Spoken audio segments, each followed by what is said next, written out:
pakita ko lang yung pakwan na binigay ng Thailand free guys. So, tara, tingnan natin. Ito guys. Jaran, red guys. Ang red niya. So, tikman na natin.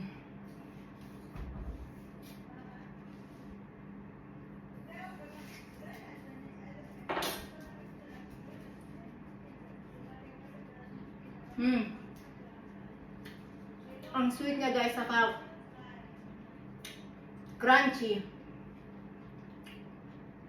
So yun guys, yung kasama namin kasi sa bomb shelter dati, nung may war. Sila yung trabahador ng may-ari ng bahay na to guys.